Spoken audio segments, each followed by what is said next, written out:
Hey, Jen, thank you very much. We're going to jump right on into the show, given everything that's happening in China. Thanks, Jen. Have a good night. Sure. Have a good night.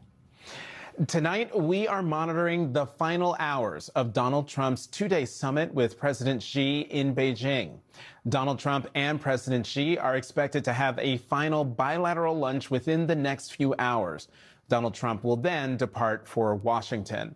For more, we go to MS Now White House reporter Laura Barron-Lopez live from Beijing. Hey, Jonathan. It's morning here in Beijing, and the president started the second day of his Beijing trip with a post that I just want to read a brief portion of to you. He said that when President Xi Jinping very elegantly referred to the United States as perhaps being a declining nation, he was referring to the damage suffered during the 4 years of Sleepy Joe Biden and the Biden administration. And the reason I wanted to read that is because, one, it's unclear when or where President Xi Jinping said this, Jonathan, but the pattern here is one of President Trump more than a year into his second term, blaming Joe Biden for everything as he faces bad poll numbers on the economy back home and voters who are not happy about the Iran war. And again, he's entering the final hours of this trip here in Beijing, of this summit, and so far it appears that he may walk away with only one deliverable, and he thinks that this is the one that he's going to get. Take a listen. A lot of things we talked about a lot of things. Too many things to discuss, but a lot of things. We had a very good meeting, but we want things from them. One thing he agreed to today is going to order 200 jets. That's a big thing, Boeing's. Boeing. 200 big ones. That's a lot of jobs. It's a lot. Boeing wanted 150, he got 200. He said, I think it was a commitment. I mean, you know, sort of like a statement, but I think it was a commitment. I think it was a commitment, Jonathan, and right now that is the only thing that we have heard from the White House, from the president, in terms of something concrete that could come out of this summit, the purchasing of those Boeing planes. When it comes to Iran and actually getting China to help with ending the Iran war or with reopening the Strait of Hormuz, all that the White House and the president has said is that Xi Jinping thinks that the Strait of Hormuz should be reopened. And when I've talked to allies of the president, that was actually something that they think is the only thing that could change voter sentiment back home, which is if the president were able to walk away from this summit with concrete, actionable items from China in terms of what they would do to try to get Iran to the negotiating table. And as of right now, the only thing we've kind of heard on that front is that maybe China is not going to be sending military equipment to Iran, but we haven't gotten more specifics or details from the White House on what exactly that military equipment is or how long something like that could last, Jonathan. Wow. MS Now White House reporter Laura Barron-Lopez with that live report from Beijing. Thank you very much. Donald Trump has spent years building his political identity around one central image: the deal-making strongman, the man who presents himself as uniquely capable of bending world leaders to his will, the America First negotiator who insists he always sets the terms. But standing beside Chinese President Xi Jinping today, as tensions over Trump's war in Iran and the global economy intensifies, Trump did not look like the dominant leader he claims to be. During their meeting today in Beijing, President Xi warned Donald Trump about Taiwan. It wasn't the other way around. In December, Trump approved $11 billion in defense spending for Taiwan and is now reviewing a $14 billion weapons package. The New York Times reports that according to the Chinese readout of their meeting, President Xi said, quote, "The Taiwan issue is the most critical issue in China-U.S. relations. If Chinese concerns over Taiwan were handled well," he added, "relations between Beijing and Washington could remain stable. Quote, "If handled poorly, the two countries will collide or even clash, putting the entire U.S.-China relationship in an extremely dangerous situation," Mr. Xi said. The U.S. must exercise the utmost caution in handling the Taiwan issue. That doesn't sound like someone cowering to Trump's power. And after that meeting, Trump ignored repeated questions about Taiwan. How were your talks, sir? Great. Did you talk about Taiwan, Great place. Mr. President? Incredible. China's beautiful. 特朗普总统说谈得很好。Did you talk about Taiwan, Mr. President?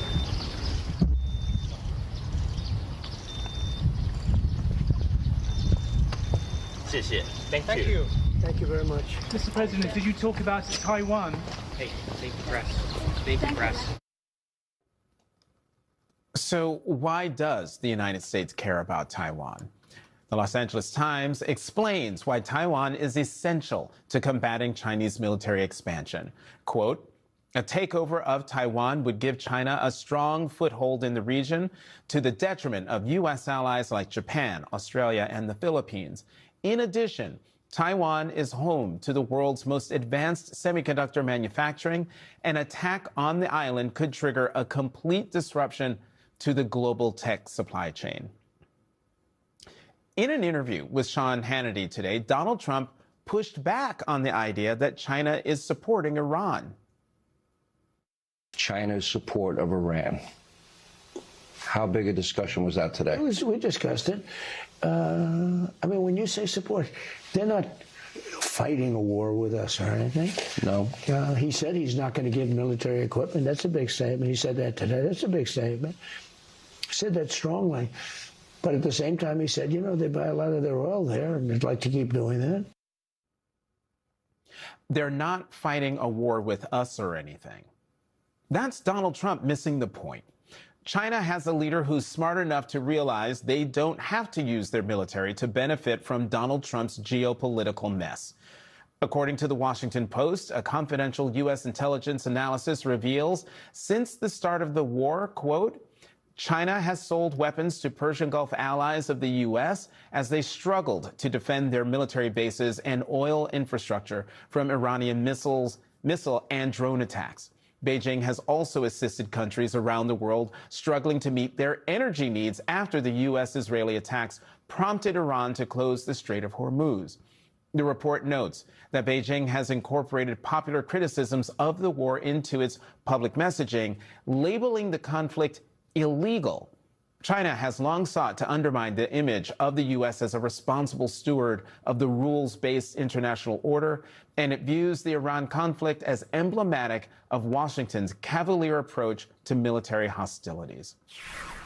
Plus, the New York Times reports that Iran has begun allowing ships to pass through the Strait of Hormuz. But here at home, the costs of this war are piling up. Today, the House Republicans voted for a third time to continue Donald Trump's war in Iran. Even as new reporting from the Hill shows that congressional funding for Trump's war is, quote, in big trouble. A Republican senator who requested anonymity told the Hill, quote, I think the supplemental funding is in big trouble. I think that's one of the reasons we haven't seen a formal supplemental request. I think that's going to be a very heavy lift. Another Republican senator who requested anonymity said, quote, patience is running out. The public pressure is the big thing. Every time senators go home, they hear from voters who are not in favor of the war. Independents absolutely hate it, and the energy prices are really starting to hurt. Gas prices are now at their highest level in 4 years. The national average is now $4.53, up 2 cents from yesterday, according to AAA. Again, gas was under $3 a gallon before Trump's war began. In every state, all 50 states, the average price of gas is at least $4 per gallon, except for Mississippi, where it's almost there, sitting today at $3.99 a gallon. Before leaving for China on Tuesday, Donald Trump said, quote, I don't think about Americans' financial situation. I don't think about anybody. I think about one thing. We cannot let Iran have a nuclear weapon. That's all. Today, MSNOW's Alex Tabbitt interviewed a 3-time Trump voter about those comments. I don't think about Americans' financial situation. What do you make of that? Yeah, that's bull crap. I don't understand how the war in Iran is impacting us on fuel prices. I mean, me personally, but I'm no politician. What can you do? The fact that he said that he doesn't care about Americans' financial situation. That's ridiculous. He's a pompous idiot. Leading off our discussion tonight is Democratic Senator Cory Booker of the great state of New Jersey. He's a member of the Senate Foreign Relations and Judiciary Committees. Senator Booker, thank you for coming in studio. It's great to be with you, John, tonight. Thank you so much. All right, so we have to get to two big things to come out of Laura Barron-Lopez's report live from Beijing.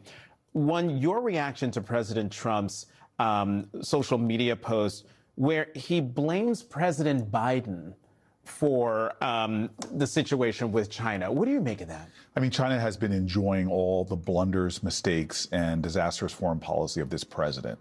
This president has mired us in a war in the Middle East yet again.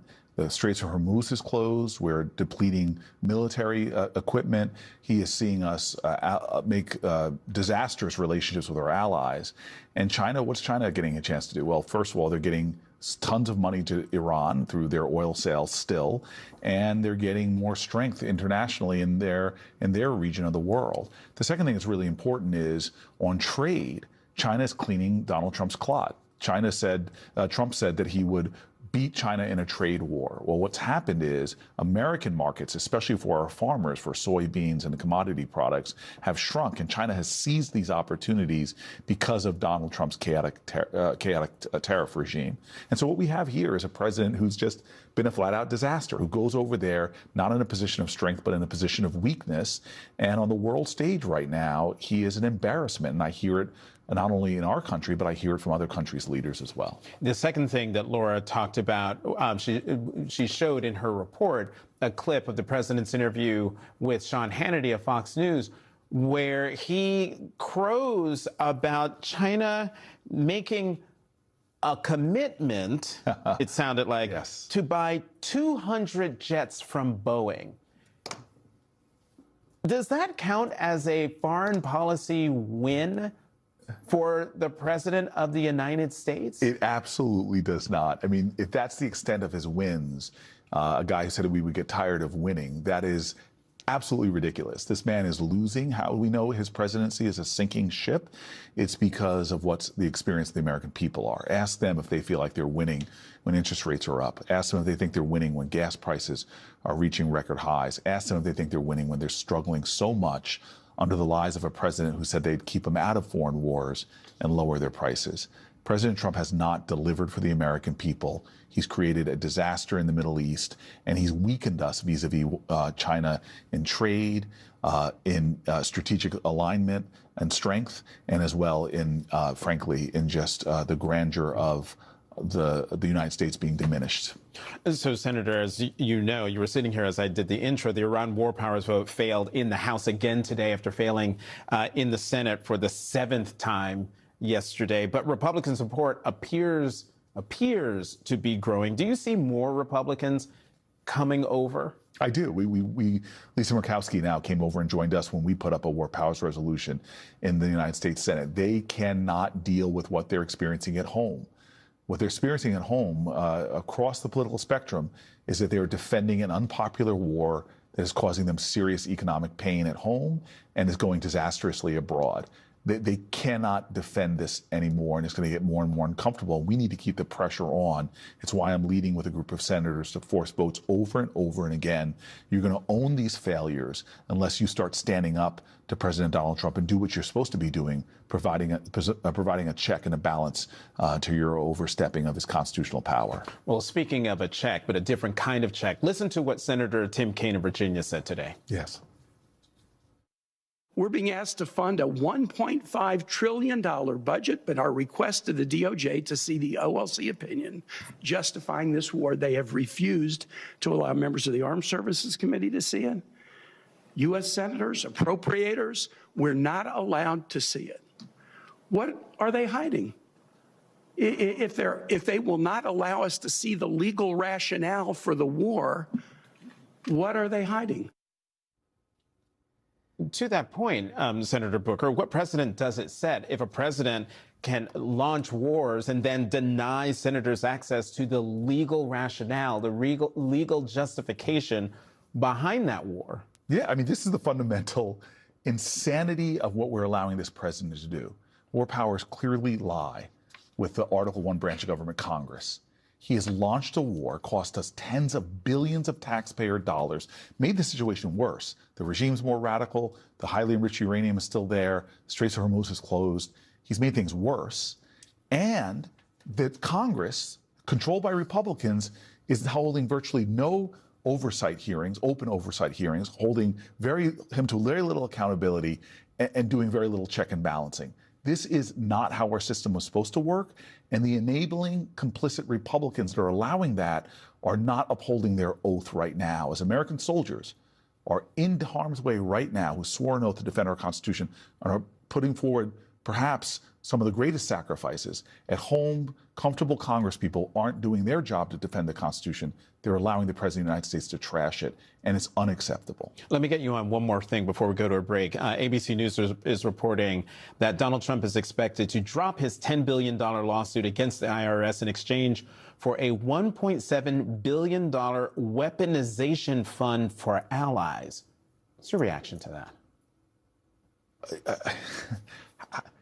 The American people are watching them struggle as he grifts off his office, as he finds all these ways to profit off of corrupt regimes, as his sons run around in tow with him from the Middle East to China, doing side deals all of the time. He's got a ballroom he's spending $1 billion on, and at home they're saying, what gives? My gas prices are up, my food is up, inflation is up, what gives? How much is this Republican Congress going to let this man prove to be the worst president, causing so much injury without doing anything about it? This settlement is corrupt, unjust, and needs to be stopped by the American people and by Congress people who have backbones. Senator Cory Booker is going to stay with us. Coming up, Republicans all over the country are racing to gerrymander congressional maps instead of trying to win over voters. And Democrats aren't giving up without a fight. That's next.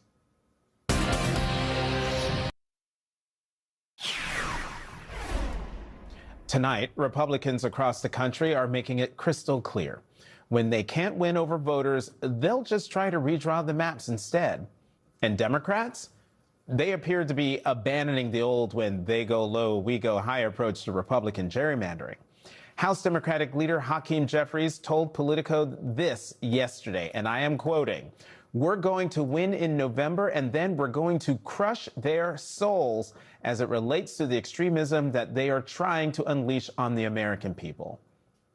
Outside of D.C., the state-by-state redistricting wars are accelerating rapidly. Today, Black lawmakers in Georgia gathered at the state capitol to protest Republican Governor Brian Kemp's decision to call lawmakers back into special session next month to redraw congressional and state maps. South Carolina Republican Governor Henry McMaster also reversed course today, issuing an executive order calling lawmakers back for a special redistricting session. If Republicans succeed there, the new map could threaten the seat of longtime Democratic Congressman James Clyburn, one of the most senior and influential Black lawmakers in the country. And in Louisiana today, Republicans moved forward with another aggressive redistricting effort, advancing a new map that would likely give the GOP another House seat, while reducing the state to just one majority Black congressional district centered in New Orleans. Black lawmakers in Louisiana condemned the proposal as a racial gerrymander done at the direction of Donald Trump. The people of Louisiana are going to remember this. The people of Louisiana will take action. We are setting our state and our country back more than 6 decades. We're going to ram this map down just because one man said, I want this. You got double the number of congressional seats already, but you want another one because your policies are just so great. That must be the reason why we continuously rank at the bottom in education. Your policies are so great. That's why we do so great in healthcare and economic opportunity. Your policies are so great. That's why people are moving to Louisiana in droves. They can't wait to move here because the policies in Louisiana are so great. Make America great again. So tonight, the redistricting fight is no longer confined to one state or even one region of the country. With Donald Trump behind them, Republicans in red states appear emboldened by the Supreme Court's decision and the fact that, unless they do something, the voters will remove them from power in Congress come November. They're banking on people not taking notice. But the protests and the pushback proves that voters are paying attention, which is why this moment matters so much. Back with us is Democratic Senator Cory Booker of New Jersey. Senator, as you well know, the Supreme Court, the Calais decision weakened Section 2 of the Voting Rights Act, basically made it null and void. You warned the country was being sent backwards in time. When you look at what's happening in Louisiana, South Carolina, and now in Georgia, do you believe that warning is already becoming reality? It is. We are seeing a Supreme Court, like they did in Plessy versus Ferguson, Korematsu. They are sending us back. Progress is not always linear. We've dealt with this before. And what they're doing, in effect, is eviscerating African-American leadership from the very states that were doing it back in the post-Reconstruction period. And so you cannot ignore that truth. They are perfectly, with surgical-like precision, drawing maps to cut out any black representation that they can.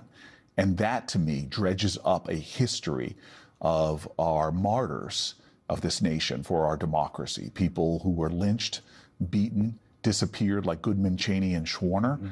They are dredging up a really bad history as they change these maps that sends us back. And the only choice we have is take a lesson from those martyrs and those who sacrificed, a lesson from those on the Edmund Pettus Bridge who tear gas and billy clubs tried to beat back, a lesson from those in Birmingham who dogs and fire hoses tried to beat back. The lesson is we have overcome in the past and we can overcome now if we take this election coming up seriously and get ready to fight, to organize, and to mobilize. Let me get your reaction to something that Janae Nelson, the leader of the LDF, their big dinner was tonight here in New York. The theme was "This is our democracy." And in her remarks, she said something that I thought was very powerful. She says, "We are not full citizens if our vote doesn't carry equal power to elect our own representatives. Elected leaders like those in Tennessee who stood up to tyranny can be stripped of their responsibilities, and we are not full citizens if we are punished for collectively using our vote to fight injustice. The most sacred parts of our Constitution are under attack, due process, so on and so forth." I mean, the key thing, we are not full citizens if our vote doesn't carry equal power. It is 100% true. Even in Rucho versus Common Cause, when the Supreme Court said we can't do anything about partisan gerrymandering, but it is anti-democratic. The story of America, from the suffrage movement to the abolition movement, has always been about trying to bestow upon Americans equality of rights. The founders, as Martin Luther King said on the March on Washington, is a promissory note you wrote when you said all are created equal. And what we see time and time again, unfortunately, is leaders who try to thwart that democracy by trying to take power and concentrate it for the few against the many. And so they're trying to draw maps so that minorities of Republicans can still hold the majority of the seats. That's what's on the line here. This is not politics. This is not left versus right. This is democracy versus going back to a time when we did not have it. The only way we can meet this, though, is to take the lessons from the people who stood up, who were sick and tired of being sick and tired, who said we're going to make a way out of no way. This is really some time that we have to, all of us, decide what kind of country are we going to live in. Are we going to continue to go down deep into the quicksand and have our democracy swallowed up and lose what we take for granted, or will we fight for it? Time for one more question, and this has to do with Fox News host Jesse Waters. He made a rather foul comment today about Black Americans. I want you to listen to what he had to say. We'll talk about it on the other side. I did some research on the blacks, as Judge Jeanine so eloquently would say. The solution to Hakeem's problem, this gay Obama, is baby making. Blacks, for 150 years, have only represented 10 to 15% of the American population. Okay? That's not that much. So if they want to have more seats, they got to get in between the sheets. I wanted to play that, as offensive as that is, so that the American people can hear what's being said in other places about fellow Americans, about us. You've talked about how people need to stand up, and they'll stand up at the ballot box. But what are Democrats going to do to push back against, there's no other way to call it, but a power grab by people who want to not only limit the votes of fellow Americans, but specifically want to limit the votes of African Americans, not only limit their votes, but take away their representation. What are Democrats going to do? So first of all, I'm sorry, that was grotesque. And I pity him for having such a thwarted view of the world that he sees it as us versus them. It is the blacks, not fellow Americans, not love thy neighbor, but those other people who are trying to take something from me. That is such a dangerous perspective and in my opinion, cancerous one that is fueling the problem we have right now. And I know it's about the Democrats, but I'm one of these people that thinks the Democrats need their comeuppance as well. I get tired sometimes when I see the black legislators having a rally. No, I'm sorry. That's not what I came from. My mother told me stories about her sit-in and joining with people at Fisk. It was a rainbow coalition of people who finally understood is that, as James Baldwin wrote to the great Angela Davis when she was arrested, if they come for you in the morning, they're going to come for me at night. There are great leaders who make us understand that that poor Southern rural person who happens to be white has as much of a common cause as an urban African American, that the immigrant and the Native American and the white American join common cause. The story of this American is fighting against the disgusting perspective of him and understanding that we are all in this together. And there cannot be a democracy secure for anyone unless the democracy is secure for everyone. This is not a black problem. It's not a Democratic problem. This is an America problem. And so rally now. What side are you on? Those trying to tear down our values and our ideals? Or are you going to start standing up and fighting for your country? Because I'm telling you right now, we're seeing the signs of a nation in danger. The warning signs are everywhere. Are you going to sit on the sideline and watch? Or are you going to fight for your country? Because everything every American has right now comes from folks who stood in times of crisis and fought for them. And everybody in this nation benefits from black scientists and inventors and people from different backgrounds. We're all in this together. And I will fight somebody like him, not in a physical way, but in a moral way. We will match his rhetoric with our ability to stand up and act to take back our country and get it back on track. Senator Cory Booker of my home state, New Jersey, thank you very much for coming to The Last Word. Thank you. And coming up, Democrats on the House Oversight Committee are demanding Howard Lutnick, Howard Lutnick resign as Trump's Commerce Secretary because of his lack of candor about his relationship with Jeffrey Epstein. One of those Democrats, Congressman James Walkinshaw, joins us next.